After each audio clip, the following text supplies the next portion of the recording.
right? So you're going to see some damage, unfortunately, from your plants. So you do want to typically treat for those. Aphids are also pretty non-selective. Scale's a little bit more selective, so I'm not too worried about scale on my one cactus kind of thing. Aphids are not. They're not very picky eaters, right? So they will hop around on quite a few plants.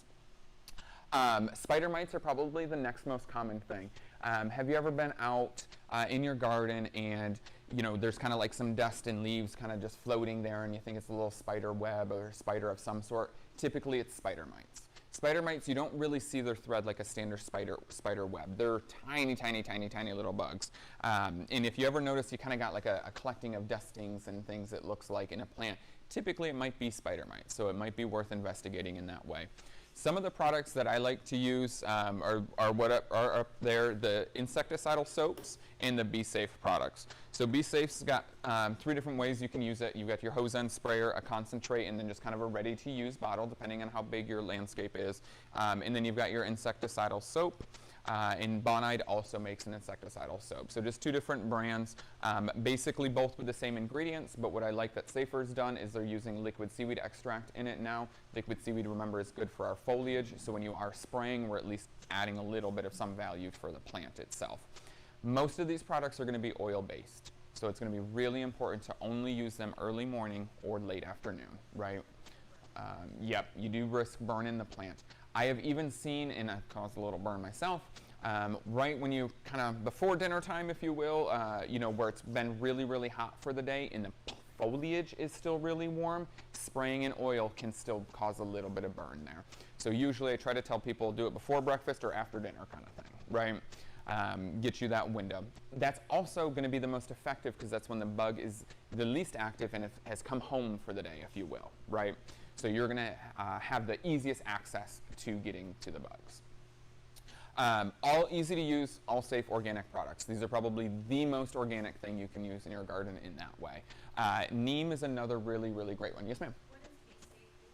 So Be Safe is going to be so this one's 3-in-1, they call it, right? So it's going to be an insecticide, a fungicide, and a miticide. I often have not used Be Safe personally yet as a fungicide. Their active ingredient for fungicide is a little soft for most of our fungal concerns in our area in Central Texas, but still a great product in that way for your insecticide and miticides, right? Safe for bees, that's where the name comes from, and that's going to be the biggest thing. These guys are not going to contain things like pyrethrins and stuff like that, right? Insecticidal soaps, also these guys are going to have mostly salts and things of that nature. Yes, potassium salts of fatty acids is their active ingredient, right?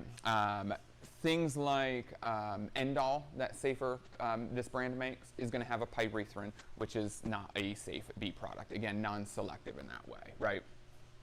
Pyrethrins also last longer on the plants. There is a time and place for those. Unfortunately, when you do have an infestation, you need a product that's going to be a contact kill, and that's going to be a pyrethrin, right?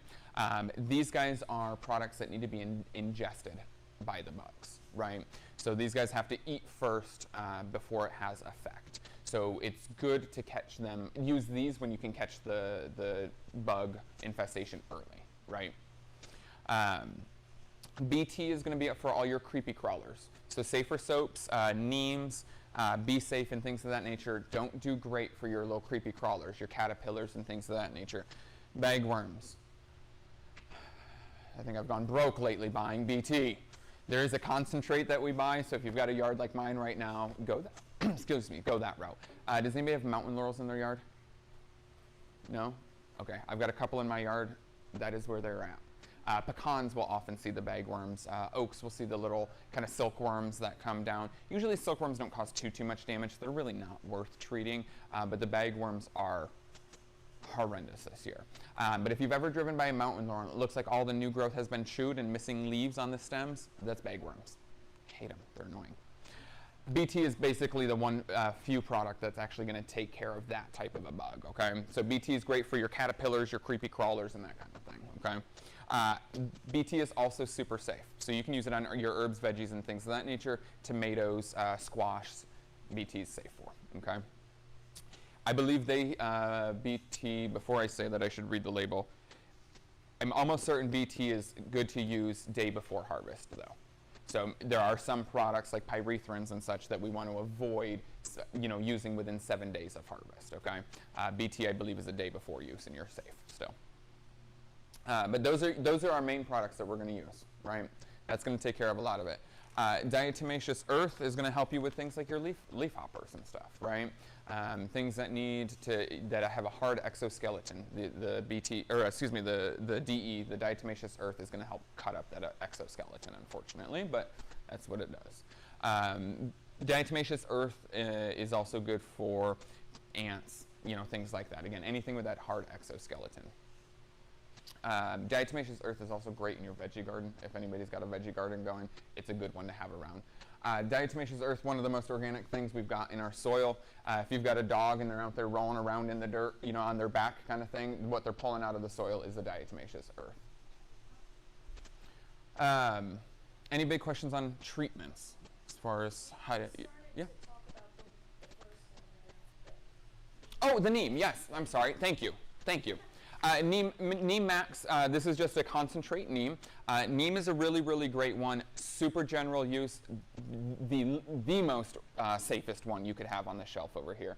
I always tell everybody the story of, I was doing a bunch of research on neem, and the guy that basically invented neem extract, or discovered it, I should say, he invented, in his discovery, he's like, it's so safe I could drink it, and he drank some of it. I wouldn't recommend doing that, but that was just kind of his point of how safe this is. This is an extract from a plant. So literally as safe as you can possibly get. Where a lot of these guys are kind of chemical compounds and things of that nature, this is just a plant extract, essentially. But this neem max is really great. This is what they call the cold pressed neem oil, so meaning it's processed without any chemicals or additives in it. This little bottle goes a really long ways. This one will cover, gosh, I forget, the label's not on here. Oh, there it is, 10 gallons. So this will make 10 gallons of product, right? To give you an idea, most of these guys are just quarts. So this goes a long, long, long, long ways. And it's super inexpensive. It's 20 bucks. You could have this around for a while. Now, most oils we want to keep in mind, we want to keep them in a dark, cool spot, right? So if you do have an exterior shed that's not air conditioned and such, it might be good to kind of find something a little bit less warm in the summertime for your oils, because oils can go rancid in our heat, right? So to give a longer lifespan for a product like this. What about the liquid seaweed? Liquid seaweed, they say about 6 to 12 months once opened, but same concept. Most of your liquids, it's best just to keep them out of the heat. Your granulars, they will tell you about the same thing. Some vendors will only say 6 to 8 months for their product's effectiveness. Just don't keep them wet, obviously, right? Because that's going to activate them. But the heat's not going to be as big of a problem on a granular product like this. Liquid, try to keep them in a cooler spot if you can. Yeah. Yes, ma'am. Yeah. We do. Yep, peppermint fury they call it. Yeah. Mm-hmm. So the peppermint spray is more of a deterrent than a treatment. Okay. So whereas these guys are going to be more on the way of a kill, basically, the peppermint is more of a deterrent. So it will deter things like the ants and stuff like that. Mosquitoes it works really good for too. But it is shooing them away versus killing them. These guys are going to be kill products. Yep. So use that before even seeing a bug, and it becomes effective, right? But once we see bug, deterrents don't typically work anymore. They've made home, right? Yeah. And the second thing, you had said that if we see ants, it's related to aphids. Yep. Okay, so like underneath my tree, I put some of the Yeah, the lantana? Yes. Yeah. And after mulching and everything, and I've been seeing quite a few. Ants, yep. So likely what's happened is things like aphids and mealybugs, their residues they leave behind is what's attracting the ant. It's actually kind of a sweet residue, if you will. But that's kind of what they're after. And then once they find their eggs and such, they start trying to steal the eggs, of course, too. But that's kind of what they're after. So usually if you've got ants that aren't fire ants, fire ants are a little different, but just if you're noticing lots of activity of ants, usually if you kind of take your leaves and you pull them over, you'll start to see the very small clusters of eggs, kind of a sticky residue on the leaf itself is usually a good sign. Fire ants do not apply Typically fire ants, no, because fire ants kind of pop up wherever and then they kind of just take over whatever, right? So if you've been able to identify it as a fire ant, we have a come and get it product. It's like a kind of a sky blue bag, like yay big. It's a granular that you would just spread around the base of the plant and that would take care of the fire ants for you. Yeah, and that is spinosad based, so it's still technically an organic. Yeah. They might be helping with the aphid problem. So do you want to do the diatomaceous or get rid of the ants? I don't usually worry about the ants in at that point. I'm more going to like an insecticidal soap or the bee safes, right? Because really they're gonna move on, right? And they're not typically doing a ton of damage to your plant necessarily. And usually you'll notice once you've treated for the bug issue, the ants go away too. Yeah. Yeah.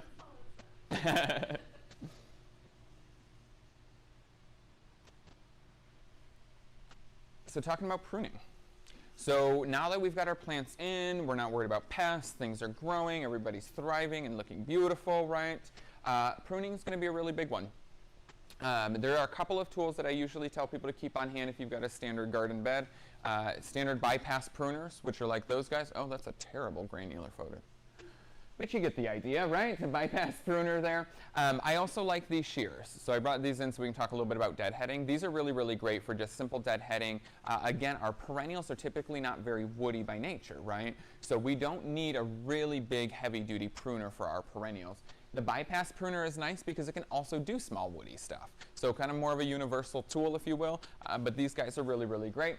And then our loppers. Loppers are always good to have around. Large branches and things of that nature, our loppers do help with.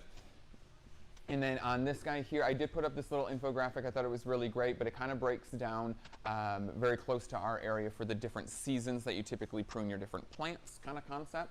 But when we're looking at kind of our flowering vines and our perennials, you'll notice both kind of the same. It's going to be a fall and a spring pruning, typically, depending on the plant type, right?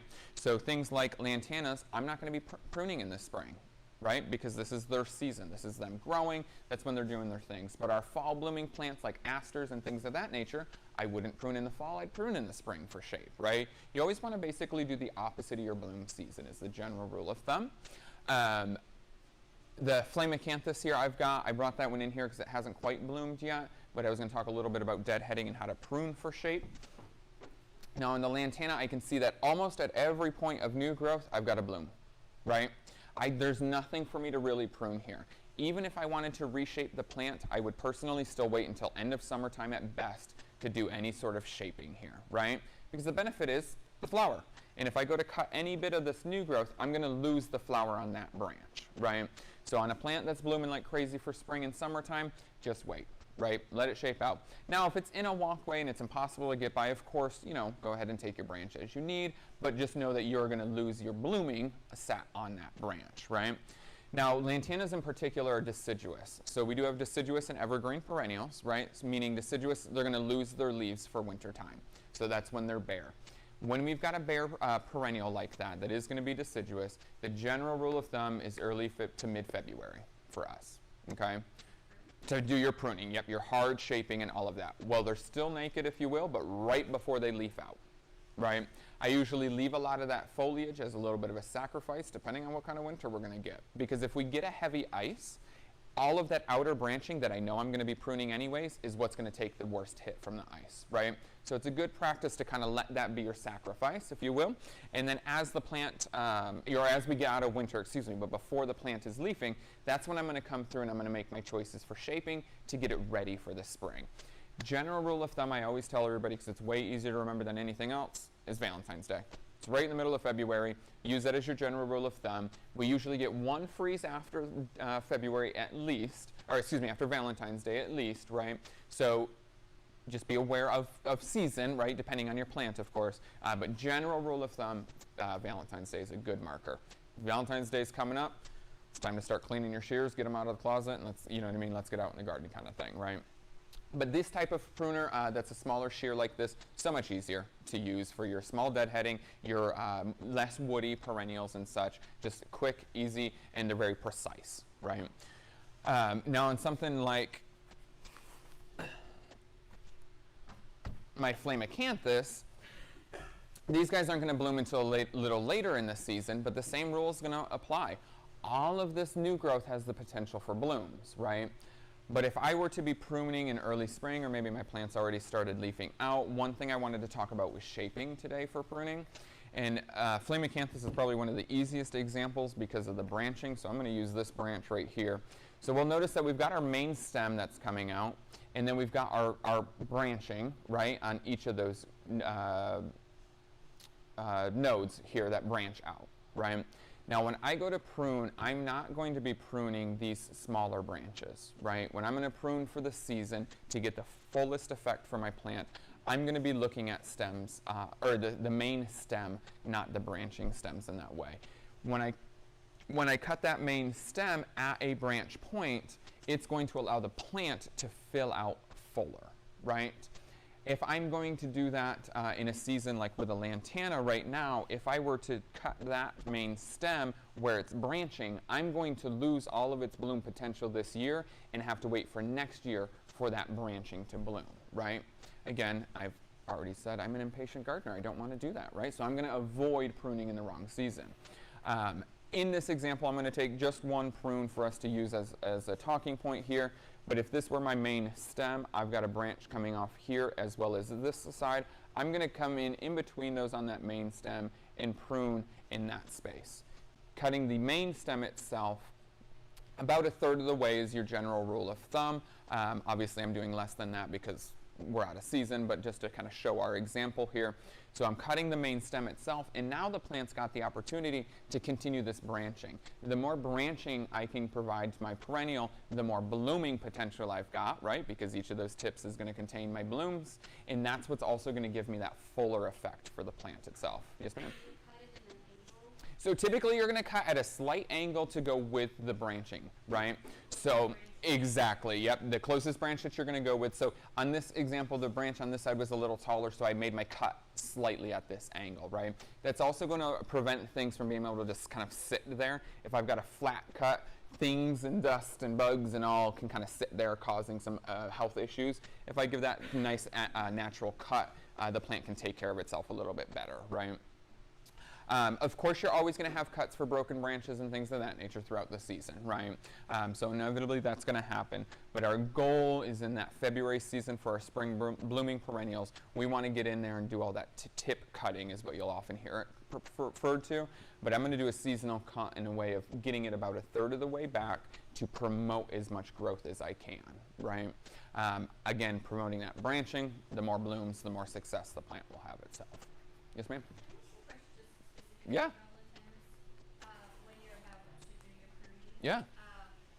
how do you know where to cut? Well, it's going to be based on the shape of the plant naturally itself.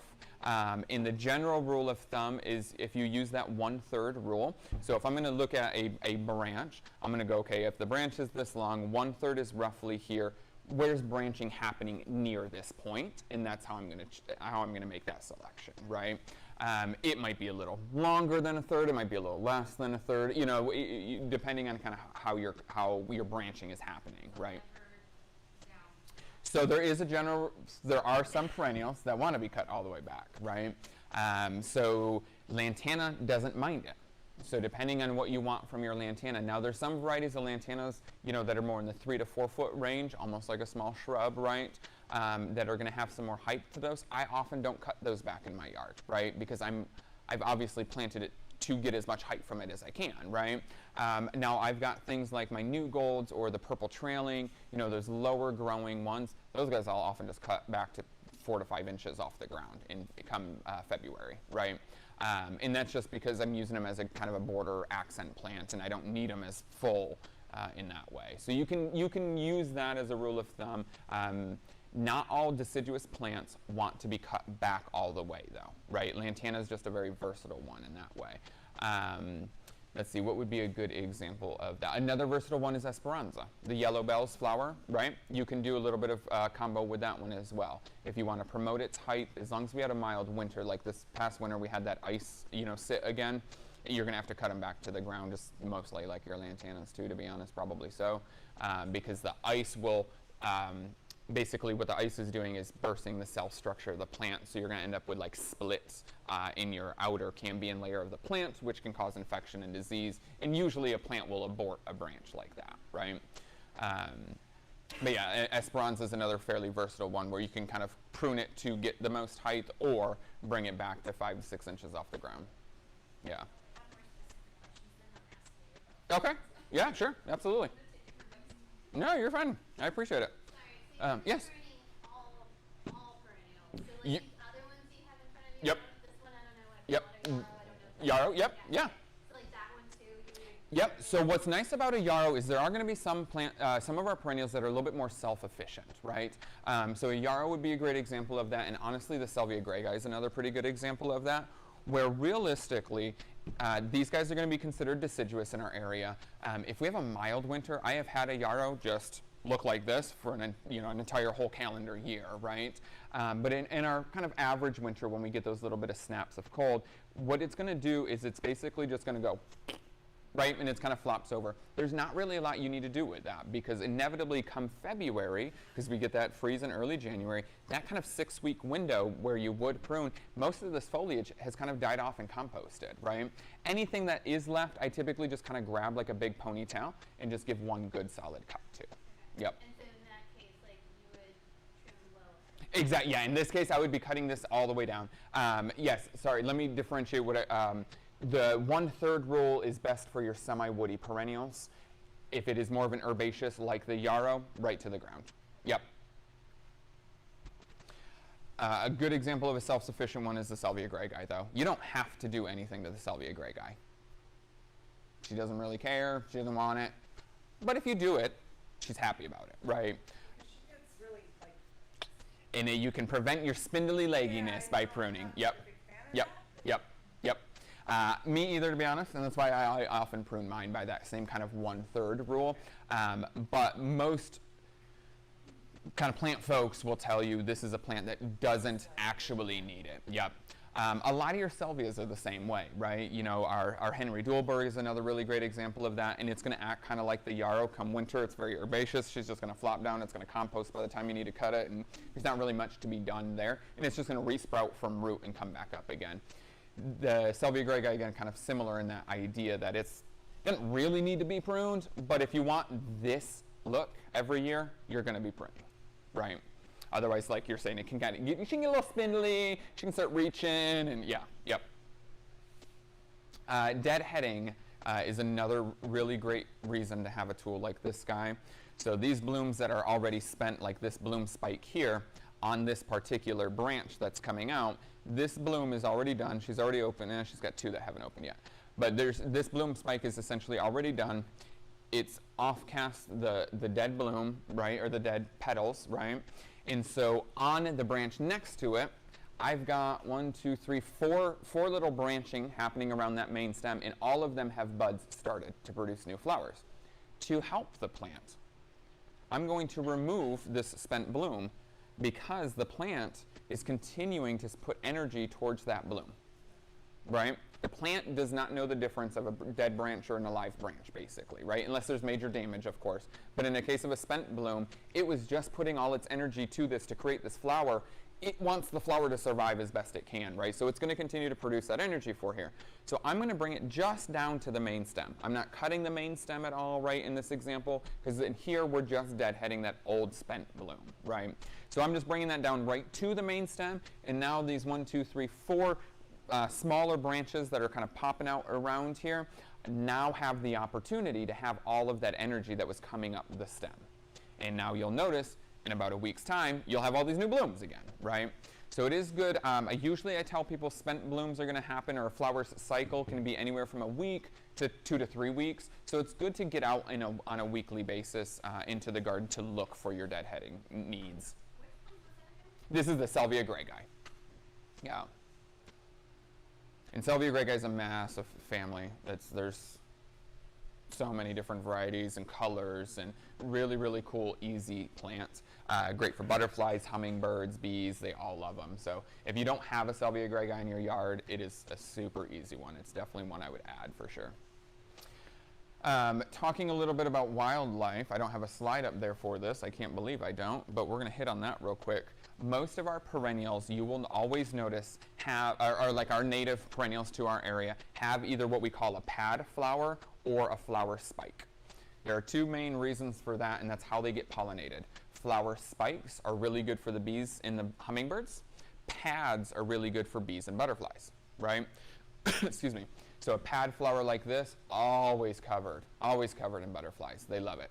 They like that surface to be able to land on, right? Whereas a butterfly doesn't always have the ability, they're not quite as graceful as we'd like to think they are, to land on a flower spike like this, but hummingbirds love it.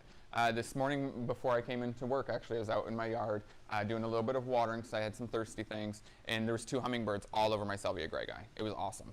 I don't know, they're just, yeah, right, yeah. They're just there.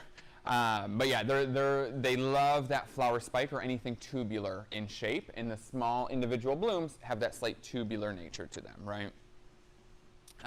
Even things like our daisies, right, we would consider that more of a pad style flower to land on.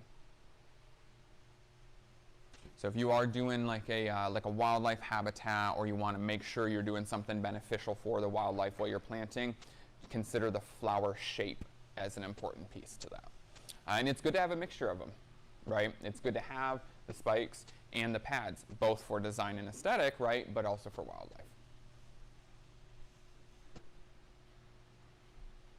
wildlife. So then let's talk about feeding.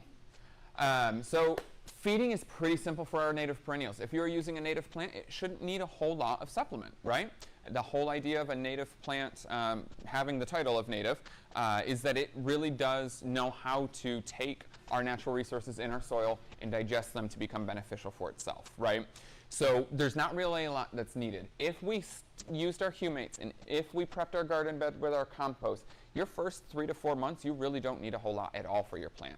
These guys are doing a lot of the work for you, right? But past that, or in the peak of a growing season, if I've got plants in my yard that are this covered in blooms and flowers, the first thing that I think is she's going to run out of nutrients, right? She's beautiful, but she's going to need a little extra, right? My plants are going to need a little something to help them along. That's where fertilizers come in. Supplements are really great. Think of those more as like a vitamin C kind of concept or a multivitamin. Think of fertilizers as a breakfast, lunch, dinner, okay? So different fertilizers that I use are all over in here. We do only have the 1846 left of the MicroLife, but you'll notice that the Rose Glow is a 684. Everybody familiar with the ratio of the numbers? If you've taken my class before, you've heard me say it 1,000 times, and you'll get annoyed with me saying it, but the way the numbers are, keep it simple, leaves, blooms, roots, okay, is the easiest way to think about what the numbers are feeding. Leaves, blooms, roots. Marketing is a very powerful tool, let's remember. So when we are looking at these different products, all of these vendors have their own little details and there are things they want to call out, etc. Just keep that ratio in mind and then find a brand that you really like, right? I mean, that's really what it boils down to. What works in your space and responds well for your stuff. There are certain additives in each type of fertilizer, though, that you do want to pay attention to. And we've talked about some of those in the past with the way of soil amendments and such, right? You can have things that help acidify the soils, etc. in those. So you do want to pay attention to some of those micronutrients that are in there. But always the first way to start selecting is what is it that my plant needs so I know what kind of ratio I'm hunting for first, right? So like I was mentioning in the flowering example, I would be looking for something with a high middle number. 684. Medina, just like the liquid seaweed, makes a Haster Grow that's a 612.6. Anything higher than a 10 to 12 range in that middle number is typically going to be an inorganic. It's going to be a synthetic of some sort, right? So that's also a good rule of thumb to know. If you've got a really high middle number,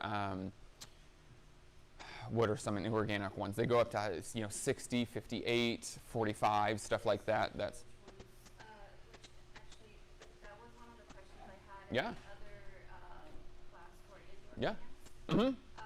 Just understanding the difference between why one would be like an 8 and then another brand would have one that's like even higher. Yeah, yeah. That ratio between them, like how would that be beneficial? Like to have higher As far as in ratio to the next number, basically, kind of thing? Yeah. So it's all about what you're using it for. So what I usually tell people is 6, 8, 4, all of those numbers are relatively close together. This is something I would call well-balanced, right?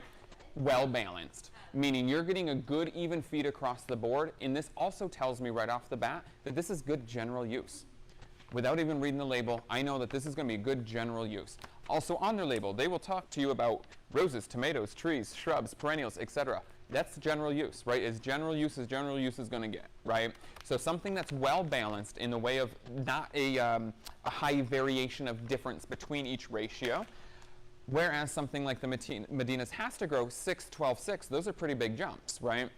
Something like this is literally only designed to help your blooming plant, period, the end.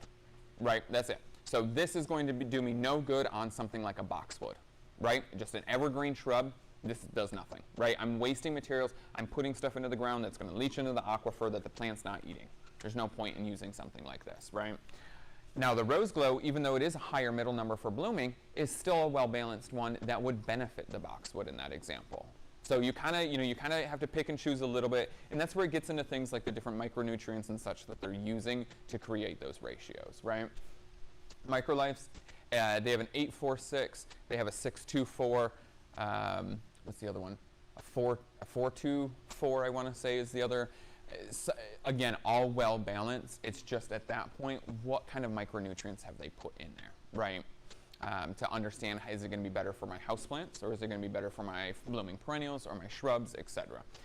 Blooming, I keep in this ratio right here. Rose glows, the liquid Medina, and then the liquid microlife. 383 is their number. Again, much higher distance in between each of those ratios. The only thing this is really doing for my plant is helping it bloom, right? So I started using microlife a handful of years ago, and honestly, this is what I keep around. The Medina that has to grow is great if you've got large perennial beds or perennial beds with some annual color in the front. You get a lot of bang for the buck out of this product. So it goes a lot further in that way. But this is really great like in a hose end sprayer and such too, right? To be able to treat an entire bed space with something like that. Like I have a golden bush daisy that back from the ground. Love it. Beautiful. Even last year, no blooms, like very few. That's where something that is designed just for blooming is going to be helpful, right? So using something well balanced in that case, when something's struggling to bloom, you're also feeding the leaf development that obviously it's doing well. Right. So that's where well balanced is still helpful, but it's not actually solving your problem, right? Because this is still going to feed the leaves, which obviously are doing well kind of concept, right? So when I'm using a product, when I know I want something to kick into bloom, I'm going to go something that's bloom heavy, bloom focused only kind of concept, right? Either one of these. Me personally, I would go with the Microlife. It's more the Cadillac, if you will, but there is about a $10 difference between these two sizes. So, yep. That's going to be the biggest thing when we get into those areas, right? Just going off that. Yeah. You can't put two different types of fertilizers. Correct. So a good rule of thumb is you can always use a vitamin with your breakfast, right? You can always take your vitamin C and eat your breakfast. So you can use your humates. So let's talk about not even starting a new bed, but let's say you've got an old bed that you're refreshing for the new spring. You go through and you aerate your bed. You're going to put down your humates and your fertilizer. We can mix our supplements and our foods together, right? You could put down your liquid seaweed with your blooming, right? Supplement and a fertilizer to mix is a safe one. You never want to mix two foods together, though, right? Now, In this case, yeah. the leaves, you don't want to feed the leaves anymore. Well, we just don't, the plant's not needing it, right? It's not that we don't want to, but it's just not needing it. So using something that's kind of a well-balanced formula isn't really focused on just one objective. If I'm going to use something like the Has to Grow, its objective is to make my plant bloom, right? Just like the Max Blooms over here. So that's where it's going to be more beneficial for her daisy in that example. Yeah. And you could switch, like, start. That's what I was going to say. You got it. So you could use one month and another the next month. It's totally fine. You just don't want to use them at the same time, right? Even in organics, that's where you can cause some burning. Yep. Most of the time with organics, it's really hard to burn your plants. So I tell a lot of people, don't stress yourself on the ratio of mixing them, right? I'll tell you a cheat sheet. again, I've referenced being a lazy gardener. I've got enough plants to deal with, right? So often what I will do is a lot of these products are going to be 1 to 2 ounces to a gallon of water, okay? For the most part, pretty much all of these are actually 1 ounce to a gallon of water. I will often do a ½ ounce in water with it twice as frequent. So if they tell me, hey, use this once every, I think this says 14 days or 30 days, something like that anyways, I'm using this weekly, but I'm only doing ½ an ounce to a gallon of water, right? I'm just giving it to the plant more frequent than at the highest ratio, exactly, instead of concentrate. Now in a case like this, where our daisy isn't blooming early in the season, I'd go an ounce to a gallon of water right away, right? Because I want to give it everything I can right away in the season that it should have it. Yeah. And you said that above 12. Typically, yeah, even 10 sometimes. We just know, we know Medina's creation in that way. But yeah, typically anything above a 10 to 12 range, you're starting to get into an inorganic. Now we do carry one fertilizer that is an inorganic. It's a synthetic. It's called BR61, and it is, what is it? It's a 358.3, I want to say. The only time I will ever recommend someone to use it is when they're struggling with their bougainvillea. Oh. It's the only time I ever use it. Yep. I didn't know they ever struggled. Yep. Normally They just go. Yeah. But some folks, hey, I've got a big event coming at my house. I've got all these beautiful bougainvilleas. They were great last week, and then it rained and it was really windy and they lost all their blooms. Is there something I can give it to just help it along again? That's the only time I typically use something like that. The other thing is most of the time we have our bougainvilleas potted. So I am not concerned about the risk of all of that going into our native soil as potent as being potted, right? What did you say there? Most of the time they're potted, like they're in a container of some sort, right? Not in the ground. Personally, I would never recommend anybody using a synthetic in the ground. Yeah. Yeah. Any other big questions on feeding our plants? Feeding is pretty easy. The biggest thing that I always tell people is just keep it regular. If you want the most impact, keep it regular, right? I often get the question of, if I had to take 1 to 2 products home only, which ones would I take home with me? It would be liquid seaweed and it would be the Max Blooms, right? If I'm planting, I always have humates. I buy the big old 40-pound bag and I just keep it at my house ready to go, right? I use this in my container gardens as well, right? I just mix it right in. Soils are great, especially when you've got a good healthy soil, but they're neutral, right, in that way. So adding in the compost really helps with those container gardens as well. But if I only had 2 at home, it would be the Max Blooms for Microlife and the liquid seaweed, right? Those are my go-to. And like I said, I use them basically weekly, right? I'm just diluting them a little extra, so I'm not overdoing it on my plant. I also don't want my plants to become dependent on me, right? I want them to be able to thrive in between. A lot of this we'll use early on to get the plant established. 2-3 years down the road, I don't want to have to keep going to a $10 bottle every single week. That's going to add up quick, right? So I don't want to overdo it too much in the way of forcing the plant to become dependent on me. But year after year, in the start of each season, I want to give them a little something to give them that jump start, right? Let's see, what else on fertilizing? I think that's really all the stuff I had in my brain. Does anybody else have any big questions on food? Yeah. I was just using up some, I had some, it was happy frog, and I can't remember the ratio, but Sure. it was granular Yeah. fertilizer, and I just threw that all down when I Sure. was finishing cleaning up after the rain. But I had bought the pink, the microlife. Yeah. If I put down the granular this week, when can I use that? You put it down this week, you said? Yeah. I would say it's going to depend a little bit on the ratio, so we might want to investigate that a little bit, but most of Happy Frog's ones are not very extreme. They are all pretty well balanced. If it were me and it was most of your flowering plants, I would use this as early as next weekend. Oh, okay. Yeah. The granulars are going to take time to break down in the soil before the plant can digest them. That's why it's really great to mix your granulars in upon planting, getting it into the soil right at the root, right? But once our plant is planted and established, liquids are actually going to get to the plant faster. Yeah, that's Yep. why I wanted to use it up, because I was like, Yeah. I'm not gonna, I had bought that. Yeah, kind of mixing it into the soil out there. It can't hurt. Yep, absolutely. Yeah. Especially if you know you're not going to be adding anything in, anytime soon kind of concept. It's going to go bad eventually, right? So yeah, you might as well use it. Yeah, absolutely. Let's see, what other, I think that might be all I had on my slides. Let's look. Yep, I think that was on my slides, guys. Are there any other questions that I did not hit on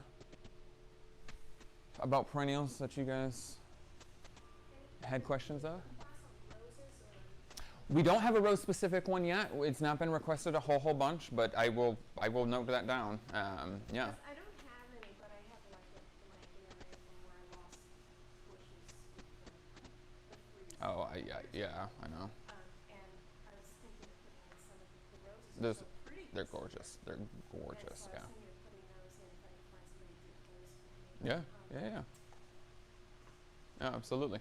And most of our salespeople on the floor are pretty well versed with roses too, so don't hesitate to just grab one. You know what I mean? Grab a salesperson kind of thing. We'd be more than happy to at least brain dump as much as you want in that moment. Yeah, but if I did like the humates and the seaweed thing, That's gonna be great. Not necessarily. Now, the only thing I would suggest when we go to feed something like a rose is that we go to the Microlifes. It's a red label, and it's going to say acidified. Roses like a little bit of an acidity in their soil. Our soils are naturally very alkaline, right? So when we're introducing something that likes a little bit more acidity, that's where these micronutrients in our fertilizers can really help us. It is not enough acidity where you're going to measurably notice right away, but it's adding a little bit to it at a time, right? Yeah. Are you ever gonna do a class, cause I need help, like, I have all the native plants. Okay. But they're all like spring, Okay. so they all die. Yep. And I just have dead whatever, and I cut them all back, and they all came back. Yep. I wanna be able to have some seasonal. Some seasonality to it. Stuff that still Okay. stays green and doesn't all Yeah. die, So last year, right at the fall, what we did is we did a what we called a landscape design class in conjunction with our other company, Native Edge. Okay. Well, so if that's something we'll definitely put that one back on the schedule again. We're starting to build the fall schedule right now, just based on a lot of requests and such, right? Okay. No, that's great. Yeah. And that's kind of what we talked about. It was like the principles of landscape design, what to plan for and what to look for, and then a lot of it was based on questions of like, you know, hey, I want to make sure I've got spring and some fall stuff, right? That kind of stuff.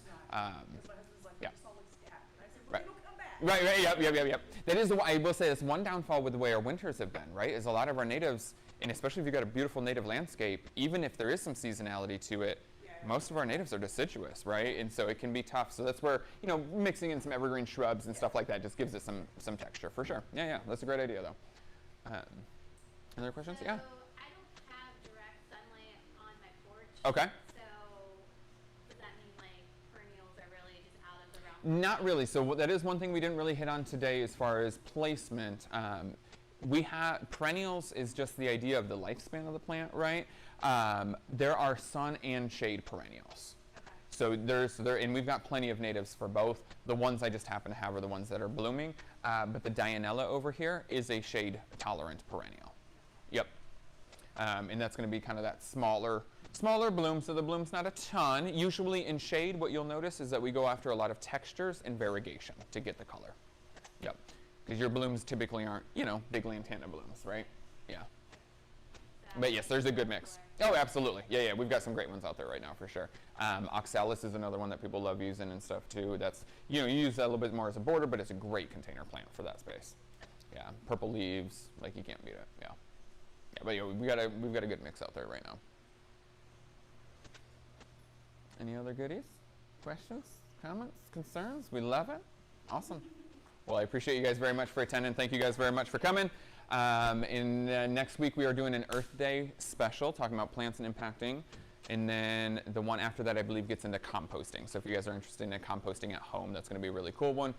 Claire will host that one. I believe she's going to have her microscope set up too, so we can talk about what is compost doing, basically. So that one should be a fun one too, if you guys haven't been. I think that's 2 weeks from now. I think that's the one that's after Earth Day. And then You got one Mother's Day thing too. Yes, that's the first week. Let's look. Let me pull up the calendar real quick. Let's see. So yeah, next week, Earth Day. Yeah, composting is going to be on the 29th, so 2 Saturdays from now. And then Saturday the 6th, the first Saturday of May, is going to be the mixology class. That's where we have a local alcohol vendor come in and we talk about how to make drinks with herbs that you can grow in your garden. That one is a lot of fun if you have not ever attended one of those before. And then the weekend after that is the Mother's Day one. Yep, and that one's going to be a DIY hands-on where we're going to pot an arrangement. So if you want to bring mom or bring your kiddos with you, we'll make an arrangement together as a group. It is basically, the way that one is, just in case anybody does want to join that one, it is just one ticket for an arrangement. So if if you've got 2 kiddos or something that you bring with, just one ticket is all you need to make for that class. Yeah. And then we do get into some landscape stuff with the Xeriscape, but it's not going to be quite, I think, what you're looking for come summertime. So we'll probably talk about. Oh, okay, cool. All right, great. It's all rock, and all my grass. That's great. Yep, I love it. I love it. I'm slowly murdering mine as well. I don't want to have them. Nope. Awesome. Well, thank you guys very much for coming. Make sure to see me on your way out, too, so I can get you your coupon.